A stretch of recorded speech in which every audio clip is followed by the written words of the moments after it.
ध्यान की यात्रा पर जितना हम जानते हैं उसको न जानना करना होगा। पहली बात, जितना भी हम जानते हैं किताबें पढ़ने से, सुनने से, व्हाट्सएप पर, फेसबुक पर, इंस्टाग्राम पर जो भी साधन उपलब्ध है, जिसको हमने पढ़ लिया और जिसको हमने अपना ज्ञान जान लिया, उस स्मृति को मिटाना होगा। पहला काम मैंने क्या बताया आपको, रिसेप्टिव होना पड़ेगा और जो आपने जाना उसको पोंछना होगा, मिटाना होगा। हमें खाली होना होगा, एकदम बर्तन को चकाचक करके खाली करके इस बर्तन को मांजना होगा, तभी आप एक नई यात्रा पर अपने कदमों को बढ़ा सकोगे।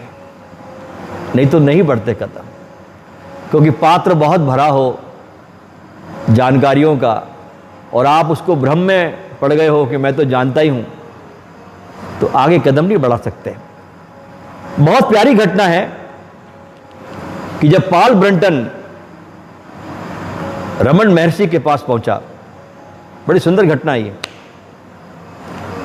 कि पॉल ब्रंटन जब रमन महर्षि के पास पहुंचा तो सिर्फ 3 ही वाक्यों में उनकी बातचीत पूरी हो गई, क्योंकि रमन ज्यादा बोलते नहीं थे।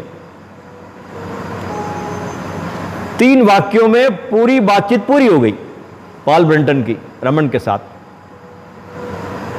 उन्होंने महर्षि रमन से पूछा कि कृपया मुझे बताएं कि मैं पूर्व जन्म में क्या था। फालतू का सवाल, इस जन्म का पता नहीं है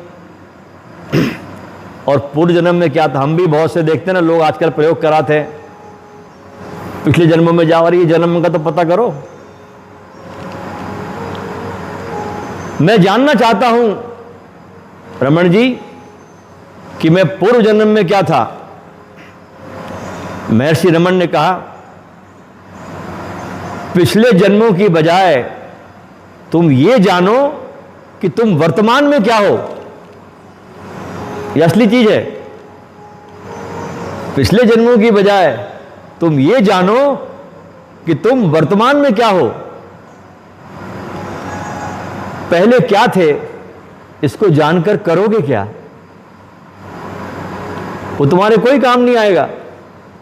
जब तुम तुम्हारे इस जन्म के अनुभव से भी नहीं सीखते तो पुराने जन्मों के अनुभव से तुम क्या खाक सीखोगे।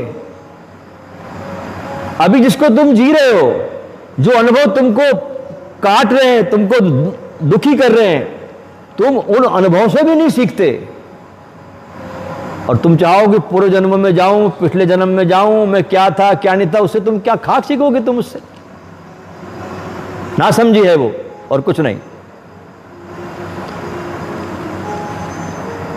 पहले क्या थे इसको समझकर क्या करेगा तू।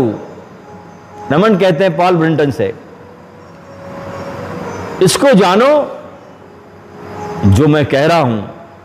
तो पॉल ब्रंटन ने कहा कि मैं इसलिए जानना चाहता हूं कि मैं भविष्य में क्या बन सकता हूं। ये पॉल ब्रंटन रमन से कह रहा है। महर्षि ने कहा, उसको जानने से ज्यादा अच्छा है कि तुम उस तरीके को जान लो। उसको जानने से ज्यादा अच्छा है कि तुम उस तरीके को जान लो कि जिससे तुम इस जन्म मरण के चक्र से मुक्त हो जाओ। उस तरीकात को जानो जिससे कि तुम इस चक्र से ही मुक्त हो जाओ।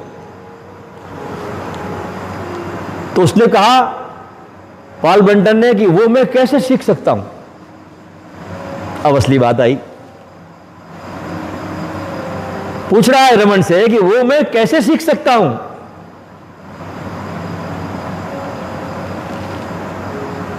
तो रमन ने कहा कि तुम गलत व्यक्ति के पास आ गए,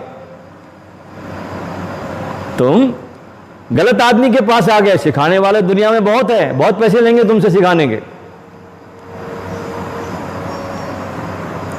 क्योंकि हम लोग तो सिखाते नहीं है। रमन ने कहा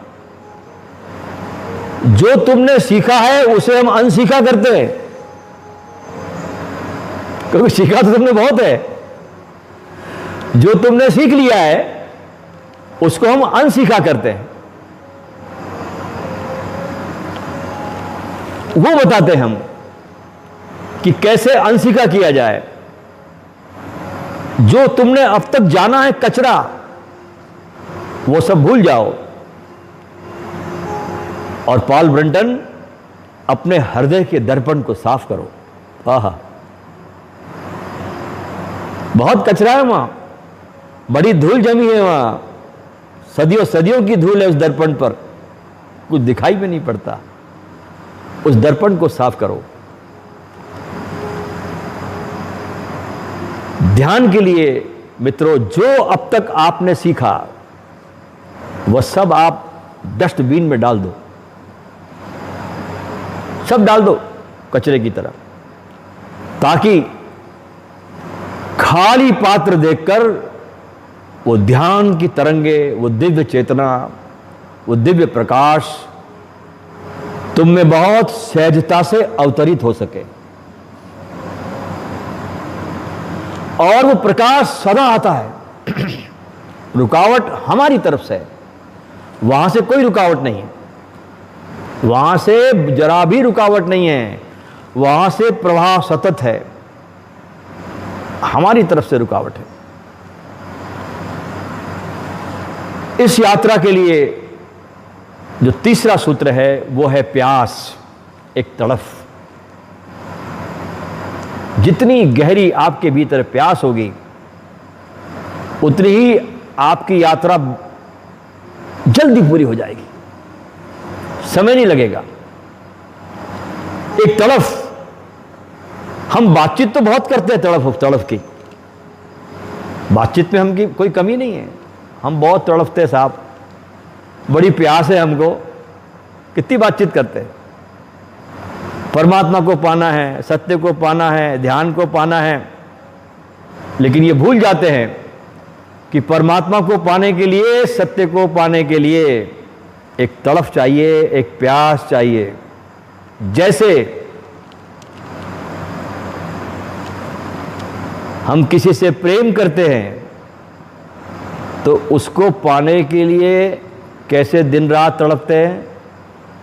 किसी से हम प्रेम करते हैं तो उसको पाने के लिए कैसे हम दिन रात तड़पते हैं। ऐसी तड़प चाहिए आपके भीतर, वो तड़प हमारे भीतर नहीं है। सत्य के लिए, उस परम दिव्यता के लिए भीतर एक प्यास की आवश्यकता है। एक व्यक्ति था जिसका नाम था दिमित्री, और इस सदी में एक बहुत सुंदर सद्गुरु हुए जिसे हम जॉर्ज गुरजेफ के नाम से जानते हैं। ये रूस के काकेशस में पैदा हुए और गुरजेफ के शिष्य बनाने का तरीका बहुत अजीब था। वो हर एक को शिष्य ग्रहण नहीं करता था, उसका तरीका ऐसा था शिष्य बनाने का कि 100 में से 90 लोग तो भाग जाते थे उसके पास से। वो फालतू लोगों को मेहनत नहीं करता था, वो टटोलता था, है कुछ काम का कि ऐसी डब्बा है तो लोगों को भगा देता था। पहले तो लोगों को जो आता उनके पास दीक्षा लेने के लिए तो महीनों तक प्रतीक्षा करवाता, क्योंकि जॉर्ज गुरजेफ खुद भी अपने गुरु की तलाश में, जब गुरु उसको मिला सूफी सीरिया में, तो 3 वर्ष तक गुरजेफ ने उस चाय की दुकान में अपने गुरु को पाने के लिए झूठे बर्तन मांजे, तब गुरु मिला। जॉर्ज गुरजेफ 3 साल तक एक चाय की दुकान पर, सूफी फकीर की दुकान पर बर्तन मांजता रहा झूठे, और उन 3 सालों में कभी कोई बातचीत नहीं हुई, एक शब्द गुरु ने बोला नहीं, लेकिन गुरजेफ बर्तन मांजता चला गया और ऐसा मांजता गया गुरजेफ बर्तन कि उस 3 साल की प्रतीक्षा में गुरजेफ खुद ही मंज गया।